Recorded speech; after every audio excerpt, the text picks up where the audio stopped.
Great to see you back here for our hour of learning. It has always been a meaningful hour, and so I'm deeply grateful that we can gather once again.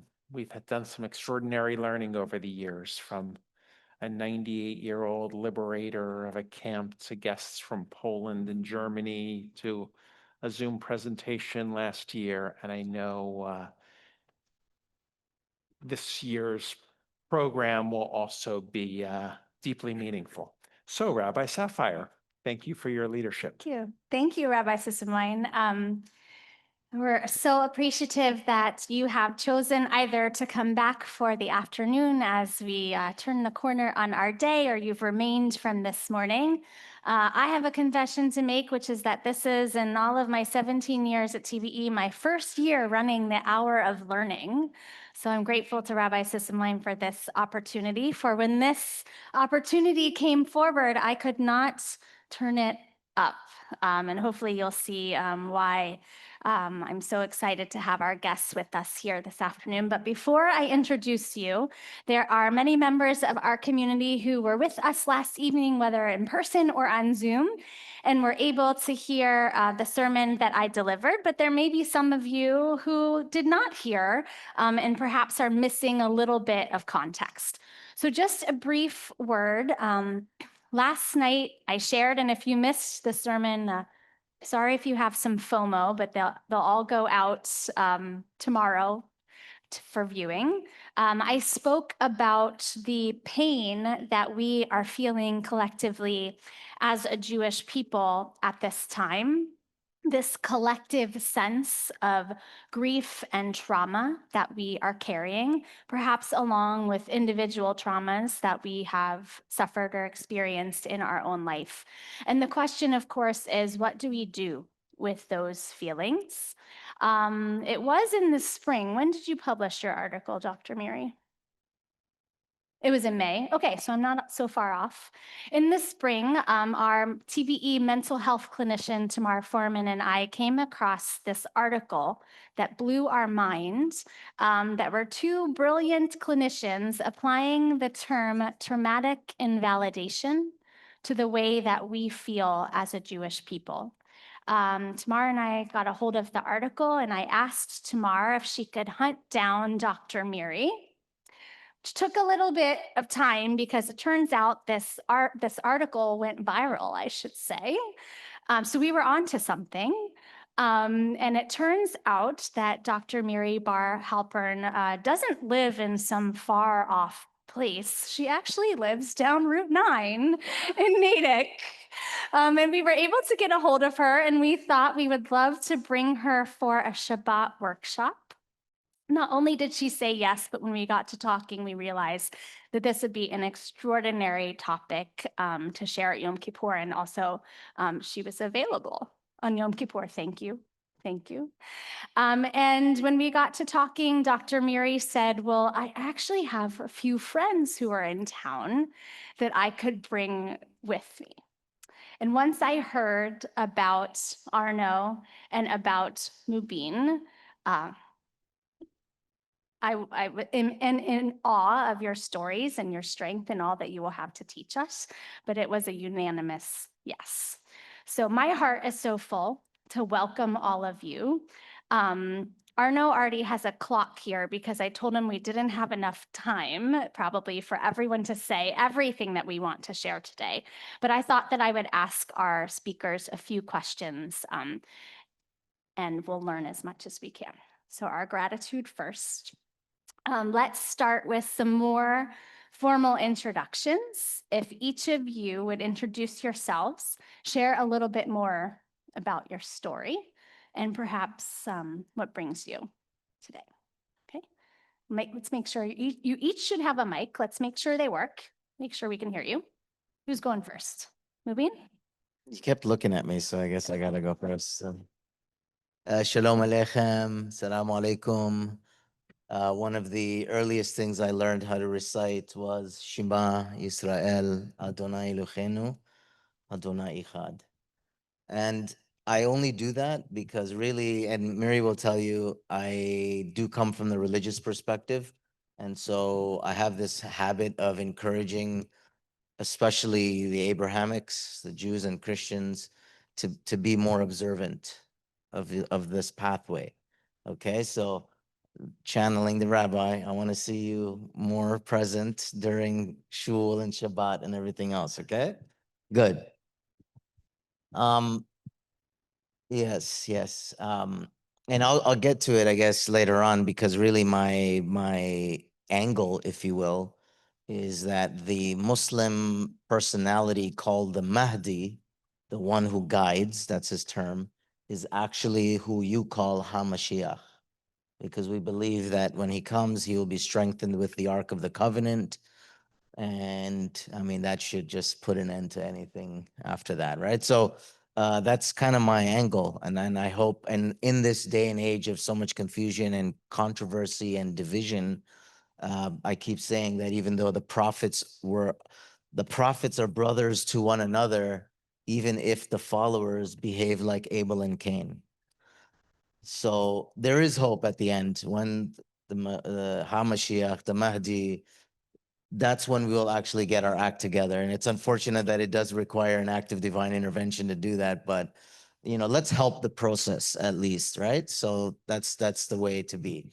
Born and raised in Toronto, Canada, come from a Indian family, and grew up in Toronto, Canada. I went to Quran school from the age of 5, very abusive environment, kind of introduced the idea of religion as something violent.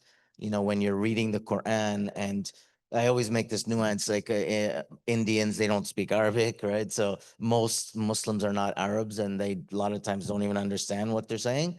And so just like you have folks who may not know the Hebrew, but you'll transliterate and you'll read the transliteration of the Hebrew. So we would do that with the Arabic. We would actually learn the Arabic, but we wouldn't actually know what it was saying.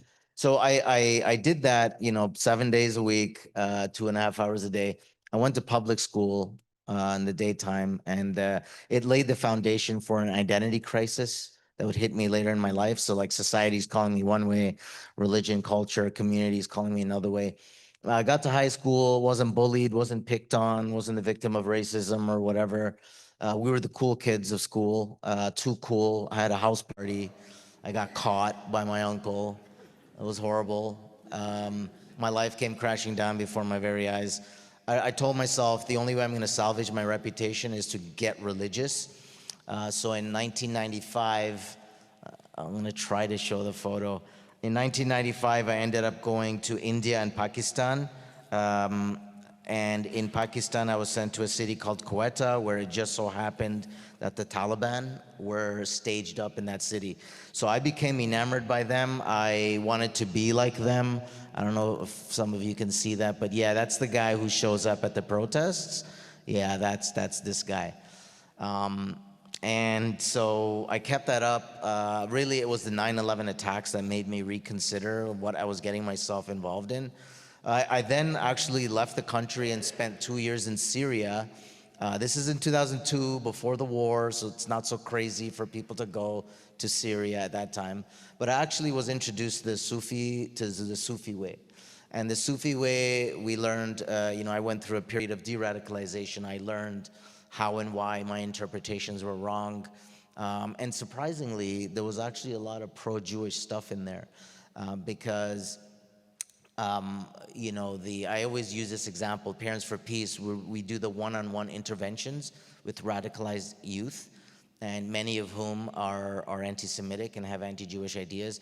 And I tell the one jihadist guy, I'm like, hey, there's this Muslim general, and he has this confidant who's a Jew, but he's not just any Jew, he's a rabbi.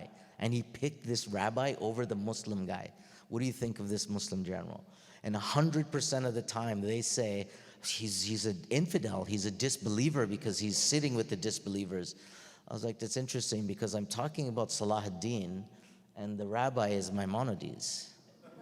And so it shows that, it doesn't need to be this way. There are positive examples, and that's what I'm trying to highlight and build on.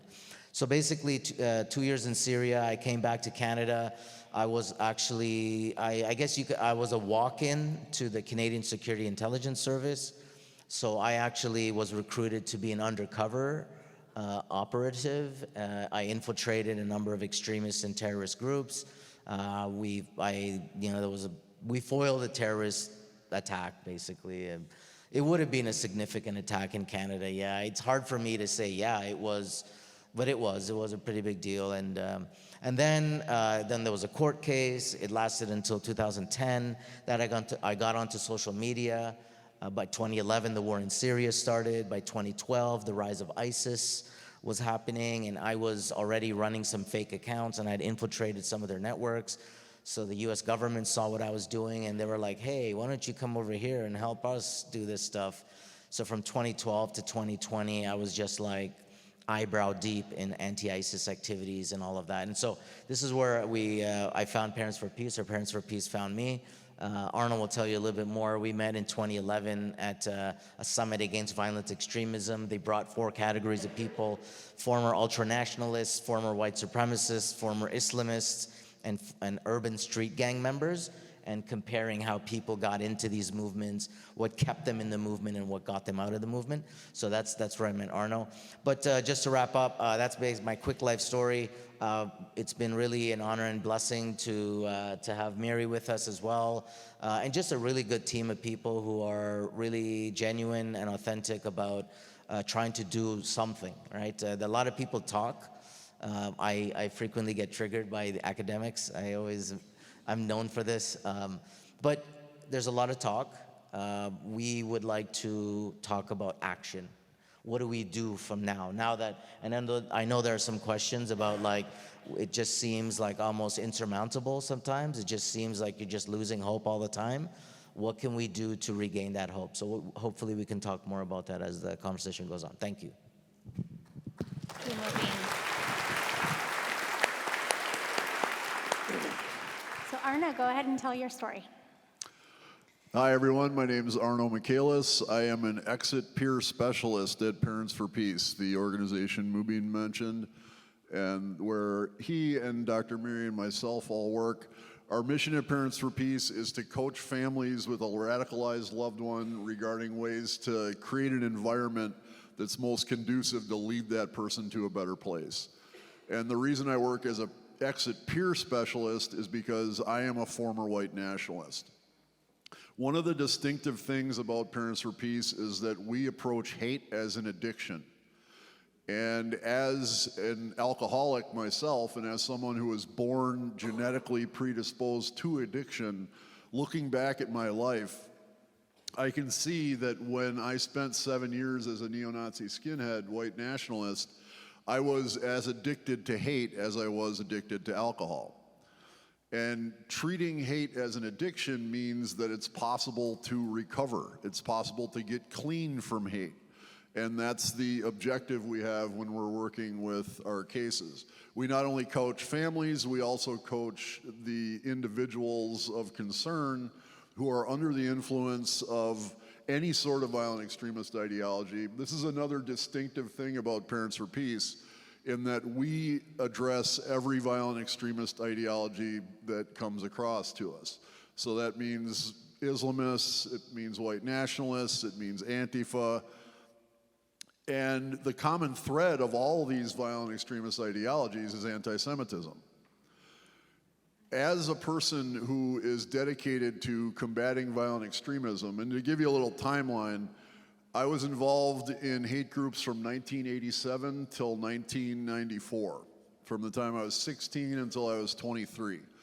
I went public with my story on the Dr. Martin Luther King Jr. holiday of 2010, so every year that's my anniversary. This coming January will mark 16 years doing this work. And as someone dedicated to countering violent extremism in civil society, I believe it's tactically essential to address anti-Semitism, because anti-Semitism is the foundation of all of these different violent extremist ideologies. They all share a hatred of Jews, and they're happy to set aside their myriad other differences to vibe out over their hatred of Jews. And this is very readily evidenced in that if you were to go on the social media platform of your choice and just look at a white nationalist account, they are saying word for word the same disparaging lies about Israel, about Judaism, and about the Jewish people that the so-called pro-Palestinian movement is. This shocked me on October 7th, to see word for word the same anti-Semitic tropes I used as a white nationalist 30 years ago coming from the mouths of not knuckle-dragging skinheads, of not the Ku Klux Klan or neo-Nazis, but professors at Ivy League colleges, celebrities in Hollywood. When I was a white nationalist in 1987, one of the first things that happened is I was a skinhead, so I went out in the streets, I looked like a neo-Nazi, I got in fights, I caused a lot of ruckus in society. All these old school neo-Nazis came crawling out from under their rocks, and they would give us literature, they called it. This is what you need to read. And one of the first things I was given was a pamphlet called The Protocols of the Elders of Zion. The seminal grandfather of all contemporary anti-Semitism. And you can connect dots from the emergence of this faked hoax document in Russia around 1903 to the Bolshevik Revolution, to Nazi Germany, to Stalinist Russia, to the disinformation campaign led by the USSR in the 60s to discredit Israel because they wanted to cozy up to Arab countries, to today, the rhetoric we see in these encampments, the rhetoric we see at the Emmy Awards, all of it goes right back to the protocols of Zion. And it's incredibly important to me to sound that alarm and let everybody know that this isn't a new concept that's coming out of their mouth. We called the United States the Zionist occupational government when I was a white nationalist. We accused Jews of being genocidal, oppressive colonizers. We believe that when land is occupied, resistance is justified. All of these concepts are the same concepts that motivated every act of white nationalist terror that has happened throughout the years. Every one of these terrorists felt that they were oppressed and they had no option but to kill innocent people. So today, I'm incredibly grateful to do this work as a peer exit specialist. I know that it's possible to recover from hate, and in the same way that a sponsor in Alcoholics Anonymous would help someone on the path to sobriety, Mubin and I both work to help individuals under the influence of hate to set that hate aside and to move on and have a productive life. I'm incredibly grateful to all of you for joining us today at this learning session. I'm looking forward to great discussion, and Gamar Khatima Tova. Thank you, Arno.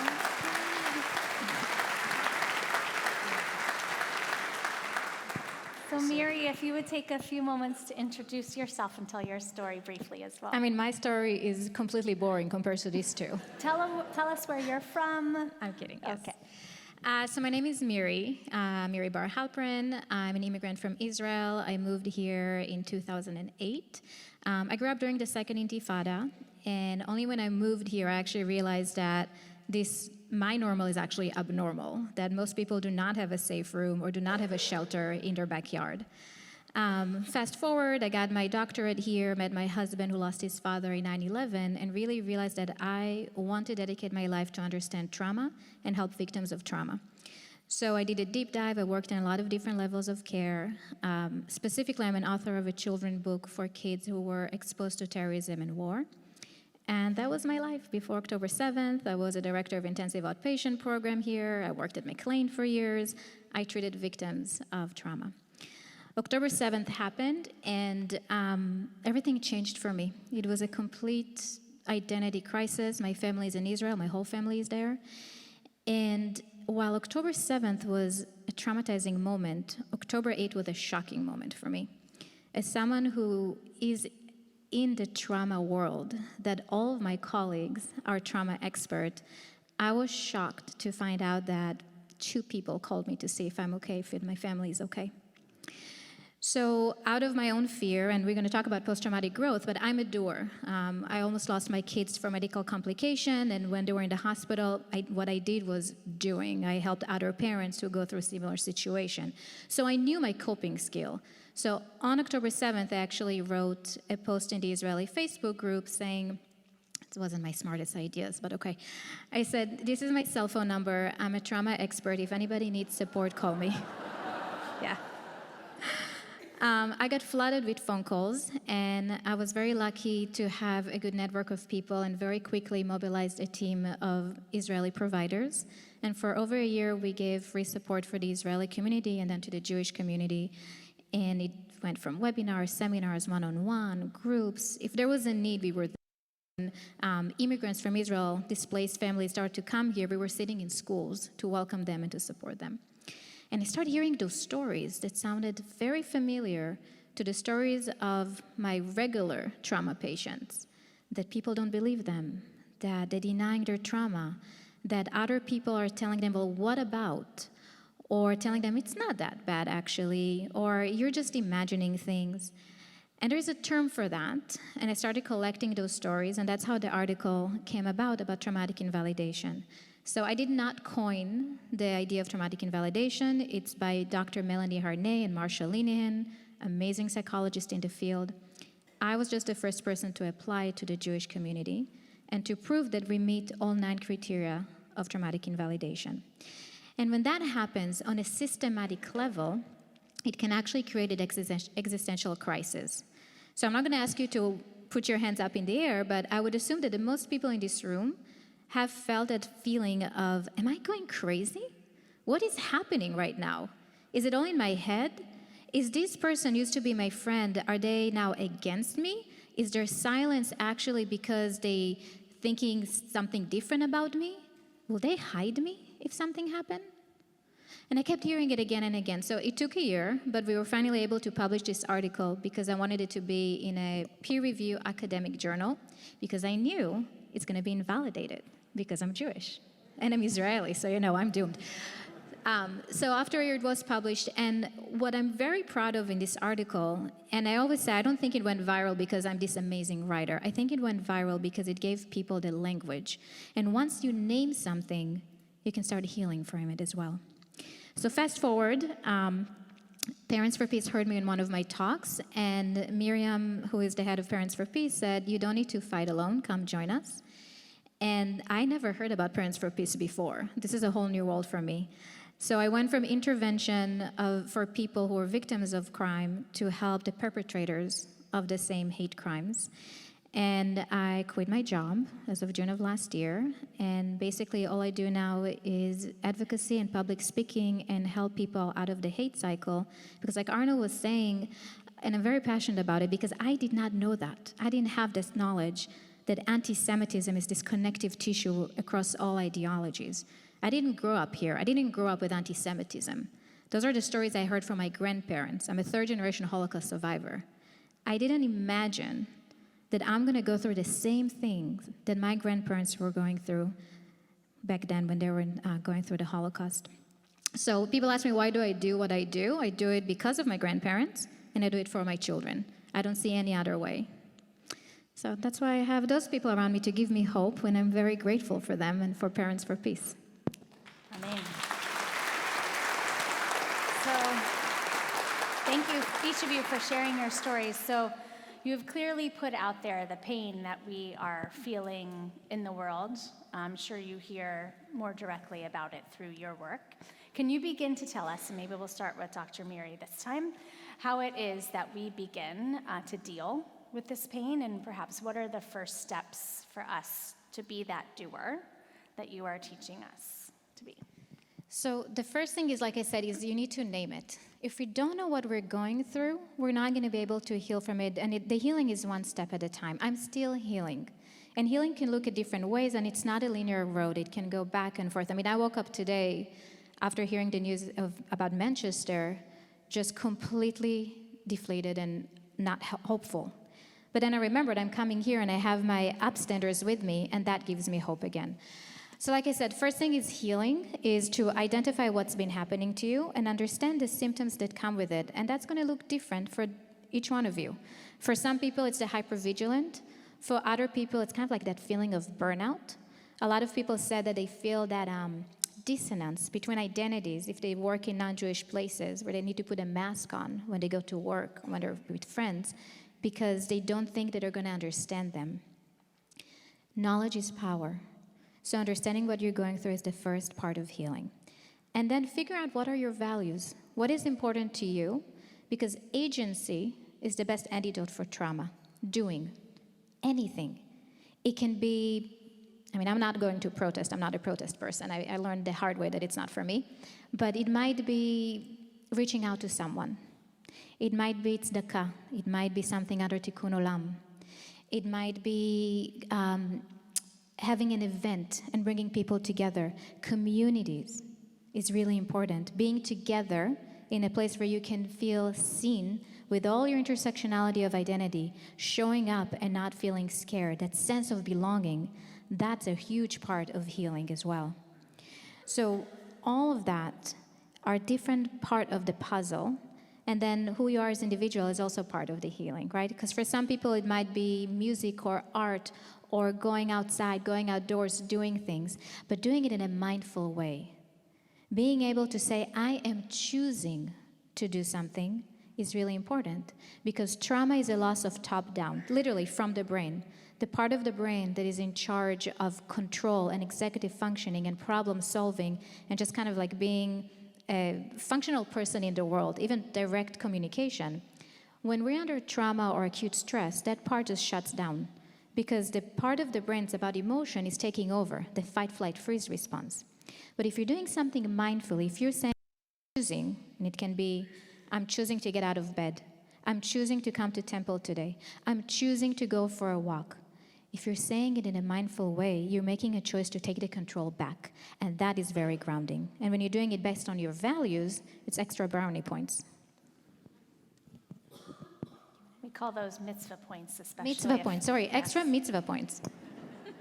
So Arno or Mubin, if you'd like to add from your perspective how it is that we act and break this cycle of pain. Yeah. So I'm going to, of course, start with the religious side of things, right? You have to be connected with the Lord, right? With the Creator. Those of us who kind of come from this perspective, we really make it a point. This is why I really like the Kabbalists, because Sufis and Kabbalah are very similar, and any of Chabad types love the Chabad. But it's that whole idea, think about it, many of whom will say, they just go off in the woods and try to connect with God. And look at how that's perceived as, it's either not doing something that you're supposed to be doing. But I think that is the most important thing you can do. When connecting with the Creator, especially of us who come from that one God, in one sense we can say, monotheism. Let's use that as the general thing. So turning to God, and truly turning to God, not doing it as just you're reciting certain liturgical prayers. No, like meaningfully connecting to God. You don't even need to recite prayers to connect with God. You don't even need to utter words. If you can get to the point where you're actually communicating from your heart, even better. So number one, I would say, is that lean on the faith. This is the most important thing. Everything, we say, comes from God, returns to God. So if we're looking for this change, or we're upset with what's happening and we would like to see something else, God doing something else, because frequently I've caught myself with, my God, don't you see what's happening? Don't you see this? Why aren't you doing something about it? We demand of God, do something. But then we're reminded also that, look, God's will is His will. He does what He wills without question, right? Arno's Buddhist, so it's like a way of no way, right? Like in Taoism. It's like if good comes your way, if bad comes your way, it's not even good or bad, it's just the way. And for those who believe in God, we say that God sends good and God sends not good. And we got to be okay with all of that, right? And that's very difficult. So lean on the faith. And I'll give 2 points. Lean on the faith and lean on each other. You cannot be the hero that you're gonna save the community by yourself. That's not gonna happen. That's for movies and Superman and the Marvel universe and all that, right? In reality, is we are social creatures. We need each other, like true need. So even if we personally might feel like I have everything going right for me, I have a good job, my kids, my this, my that, good for you if you're at that place. So now make yourself available to somebody else. Serve your other. And that's how you serve your community. Otherwise, if you try to do it on your own and everybody trying to kind of do their own thing, you're going to weaken the links in the chain. And this is a conflict that you're facing. This is I'm very realistic, especially my previous work experience and stuff. I mean, my backpack that I have with me, I carry a trauma kit in my backpack everywhere I go. Like, largely because I'm Canadian, I'm in Canada, I'm in the US, and it's like, and I don't mean to say this, like, I don't want to make light of it. It's like, you don't know where the next shooting is going to happen, right? We're just saying about the synagogue attack while services are going on, right?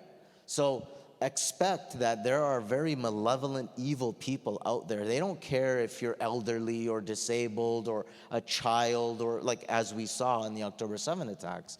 And there will be sick, twisted people out there who are your colleagues at work, your kids' fellow students, who are okay with supporting all of that. Like that, it's bad that we have to sit with that reality, but that is a reality. Maybe you might have to teach your kids this. Like if you hear somebody saying something or whatever, yeah, you might want to say, yeah, you should, call them out every time, this and that. But other times you won't do that because it's going to be physically injurious to you if you do. If you get mobbed by people or this and that, and they'll take your life for nothing. So this is the society we live in. I'm sorry to kind of be that way, but that's what I mean by taking care of each other as well. So lean on the faith and lean on each other. The most frequently asked question I get is, how did you get out? And the simple answer is exhaustion. Again, going back to the truth that hate is an addiction, just like alcohol or crack cocaine. If you go to a Alcoholics Anonymous meeting, you'll see a room full of people who are all there because they're sick and tired of being sick and tired. That is the experience of addiction. When you're an addict, you spend every waking moment either pursuing the substance you're addicted to, consuming it, or suffering the consequences afterwards. And then it just starts again. These tropes of having a monkey on your back or chasing a dragon are actually very apt. And after 7 years of being involved in white nationalism, I was sick and tired of being sick and tired. One of the main reasons why that exhaustion was so poignant was because the light that Jewish people had shone upon the world. I was a huge fan of Hollywood movies my entire life. I was a big fan of art and TV and literature and sports. And all of these things were forbidden to white nationalists because they were all seen as Jewish propaganda to numb the minds of white people to make them easier to oppress. So I couldn't root for the Green Bay Packers in good conscience. I couldn't watch movies from Hollywood. I couldn't enjoy my favorite movie that I was in a rock band, and that movie was This Is Spinal Tap, written and directed by the genius Rob Reiner and Harry Shearer and all sorts of other Jewish people who made that happen. I certainly couldn't enjoy what had accidentally become my favorite sitcom in the world, which is Seinfeld. But more poignantly than these pop culture aspects that I really took to heart and really wanted to enjoy was the truth that there were Jewish people I came across during my 7 years as a white nationalist who, instead of reflecting my hostility as I wanted to happen, I wanted everybody to reflect my hostility and respond to my hate with hate of their own. There were Jewish people in my life who said, I'm not going to play by your rules. Instead, I'm going to demonstrate for you how a human being should treat another human being. I don't know if I mentioned this earlier, but I'm a gifted genius. My mom says so you can't argue with mom. As a 16-year-old gifted genius, what need do I have for high school? I know everything. So I dropped out of high school despite my parents' best attempts. I moved out of the house from a suburb of Milwaukee, Wisconsin, into a kind of seedy part of Milwaukee. My mother, being very practical, was like, we can't pay your rent, so if you're gonna move out, you need to get a job. And I'm like, yeah, I'll get a job.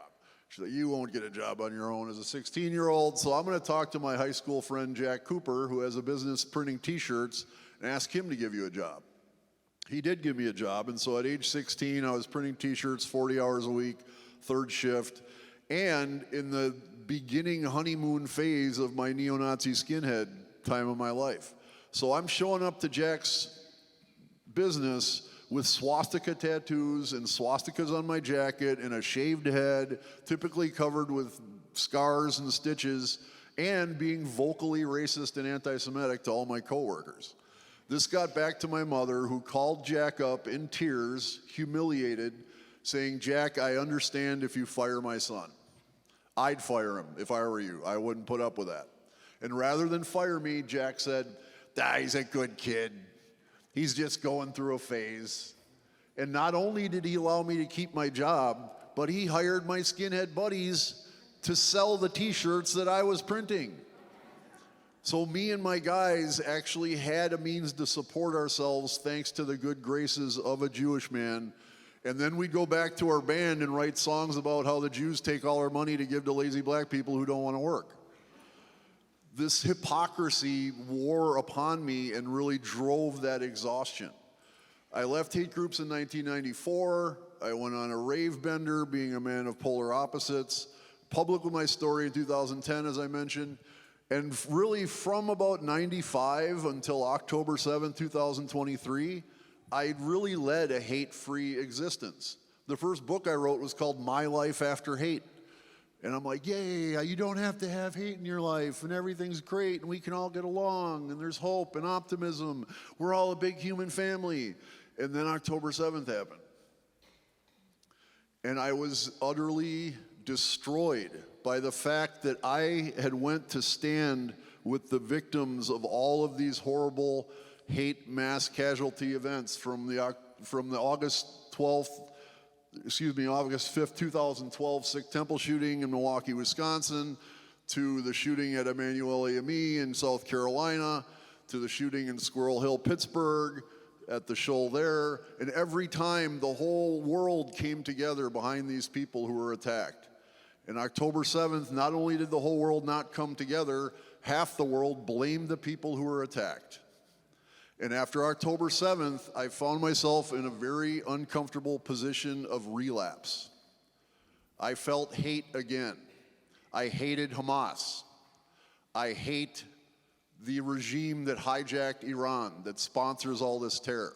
I hate the people who cheer for them and validate their hatred. And then I realized I'm relapsing. And even though the hate I felt after October 7th was, I believe, very righteous and justified, whereas the hate I felt 30 years ago was based on lies and my own hatred for myself. Nonetheless, hate is hate. My refuge since October 7th has been the Jewish community. Mubin and I and Miri have spoken at all sorts of conferences all over the country, Mubin all over the world, about how to counter anti-Semitism. I've been to many events at the JCC where I live in Milwaukee. After the bodies of the Bibas children, the Bibas family were recovered, I went to a memorial at the shoal in my community, and I was so angry and so hateful, and I went and sat with the Jewish community where I live, where the suffering and the trauma and the outrage and the anger were all palpable, but there was not a shred of hate there. I know what hate looks like. An addict knows what the substance they're addicted to looks like. I have not seen hate when I've been in fellowship with the Jewish community. So to answer this question, what I believe is that Jews need to continue shining that light on the world, as difficult as it is. I can't imagine how difficult it is when you feel like the entire world is out to get you, but know you're not alone. That Mubin and I are two of millions upon millions of allies who have your back and will stand with you.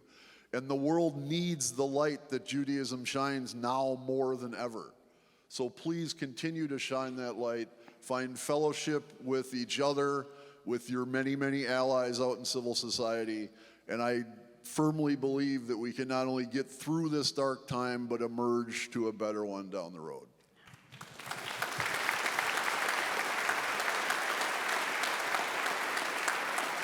I'm sitting over here with tears welling up in my eyes, and I think the emotion I feel is affirmation.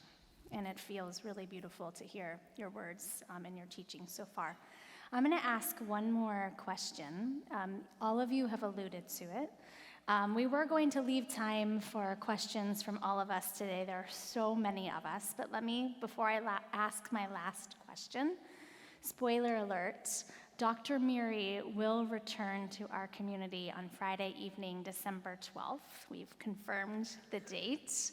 So I want you to connect with me if you have questions or further topics that you would like to hear from Miri when she returns to our community, and this will absolutely be a to be continued. We knew that we had that our time was short and so much wisdom and wisdom to share. So I just want to express gratitude one more time, because the fact that Arno and Mubin are here with us is just such a blessing for us. So thank you.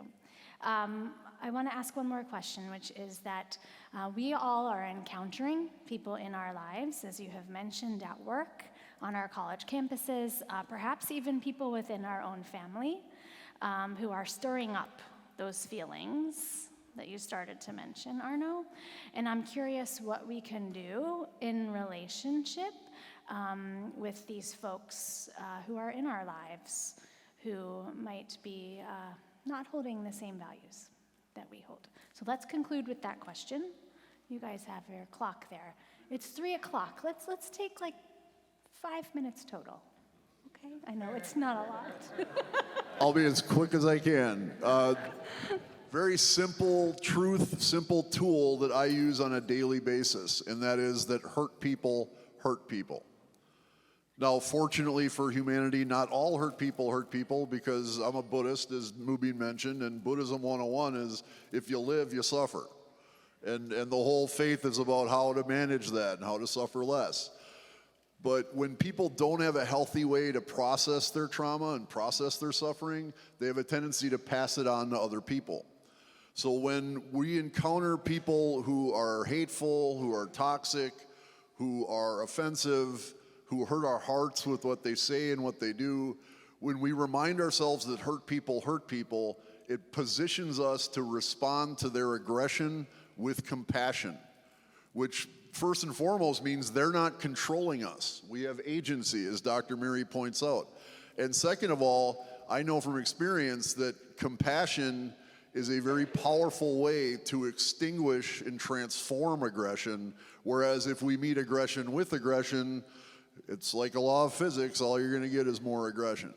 So remind yourselves that hurt people, and that you have agency to respond to aggression with compassion. Yeah, very well said. And I want to kind of just remind all of you, of course, who is the suffering servant in Isaiah, book of Isaiah, right? It's the people of Israel. Thank God this is not a Jews for Jesus, because they're like, no, that's us. It's like, it's not you guys. Jewish invalidation, there you go, right? No, this is, even me, Muslim, from Muslim perspective, I even look and I see, and this is some of the things that I learned, is that, the majority of prophets came from Bani Israel. By default, the majority of righteous people that came, because the believers for the vast majority of our revelation history were Jews, Bani Israel. So you are all the most, you're experienced with this more than anybody else. and you've developed coping mechanisms, right? That people are always going to be like this. And I thought, I said, I'm gonna put the Jewish hat on. Well, it's a Muslim hat, right? And just to think that, and it was very similar, like when I'm feeling like, oh, there's all this anti-Muslim stuff that's out there. And then I'm always reminding myself, I'm like, yeah, just switch this stuff out and put in Jewish stuff, and then that's what you're feeling is what the Jewish people are feeling, right? So I kind of thought to myself, yeah, how would I deal with that, right? Like when I'm feeling this way. So one is acknowledging that there is this divine covenant with God in which all these things are going to happen, right? And they've happened. We've seen it throughout history. So one is that this is just how things are at one level, okay? The other thing is that, and I don't know if it's good or bad, I don't know what it is, but it's just something that I would do. When I was saying earlier about, it's almost like this wary eye onto the rest of society. Is that, my colleague, my coworker, my neighbor, this and that, like, and again, I'm not saying be suspicious of your neighbor, they might become an anti-Semite tomorrow, but they might. In fact, some probably are right now. So like Arno was saying, and I learned this also through experiences, that you are not going to lecture anybody into, knowledge, right? People are very ignorant. They've subscribed to completely fictitious narratives of identity and place and purpose. Like they're completely made up things, right? Like I was saying, and again, I don't want to invalidate what Palestinians are going through, this, that, and the other, but just even for me, Muslim perspective, it's like, even in the Quran, David alayhi salam, peace be upon him, is the prophet of God who kills Goliath, who's from the Philistines. And so I found it odd that the Muslims are basically putting their weight behind this nation that was already destroyed by a prophet of God in the Quran. So now we don't want to completely deny the history, the people, and however people come to understand themselves. So you are not going to lecture them into it. You're not going to browbeat them with historical facts and in this year and in that year, and just ask ChatGPT, who's been there longer. There are different ways you can deal with it, but the compassion and modeling the right behavior is the better way forward. Last anecdote, I was at the Combating Anti-Semitism conference in Australia that was in Gold Coast, and there were a bunch of protesters that came out when all of us went for dinner, right? And they were like, how many children starved to death while you guys were having dinner? Like stuff like that, right?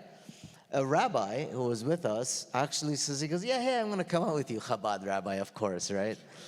And he's like, yeah, I'm going to come outside with you. And he comes out and he's all like happy and joyful. And even the protester guys were like looking at him like, what's wrong with this guy? Like smiling, happy. He's like, yeah, the Palestinian. The guy was like, yeah, the Palestinian. He's like, yeah, terrible situation. So tell me about yourself.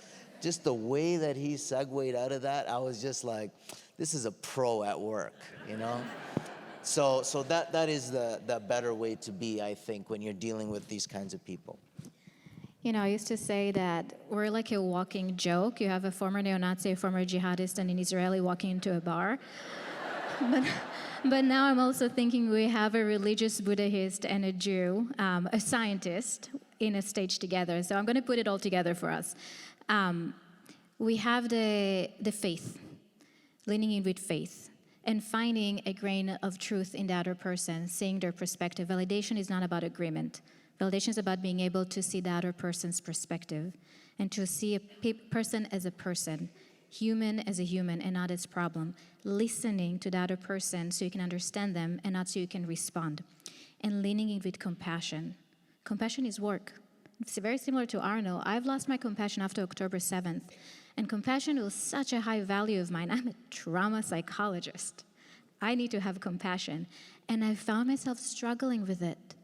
I'm going to tie it to what I said before about agency and choice. I chose to have compassion and to act based on my values and my compassion, because I'm not going to let other people take this value away from me. So when people are spewing hate or invalidating my pain, like Arno was saying about that rabbi, I would see them as a human being and ask them, okay, Let's lean in with curiosity. I'm going to try to see your perspective. Can you see my perspective? Can we see ourselves as human being and actually have a conversation? Critical thinking is a thing these days. Not a lot of people have them, but can we try to see other people's perspective? And when you lean with compassion, when you have your community and your upstanders next to you, and considering the fact that most of us are resilient, we are very resilient as human beings, we can also shift the needle from resiliency to post-traumatic growth. Agency, validation, compassion, and faith, whatever your faith is. Those are my go-to.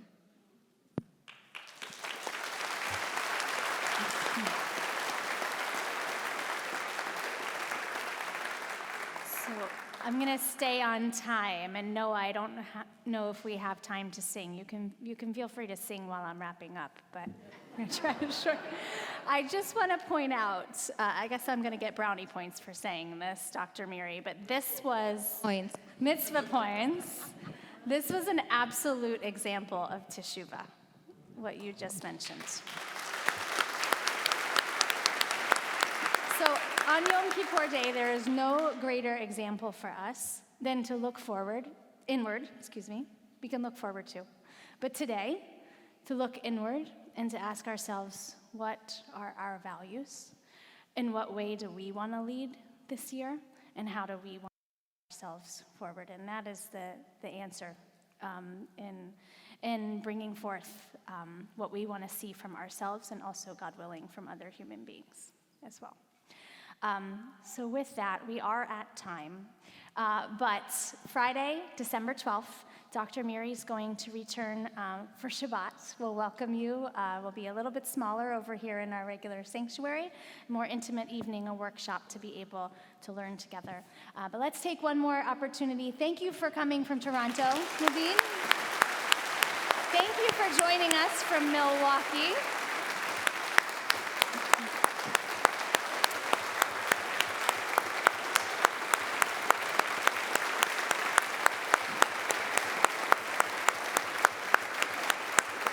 So I will officially conclude by saying that we are going to start the hour of response at 3:15. So if you're here, you're staying. Please come in from the back if you are waiting. We're just going to take a brief picture up here. It is not lost on me that you're from Toronto and Milwaukee, so I'm going to say go Red Sox. And we will see you all in 5 minutes. עולם חסד ייבנה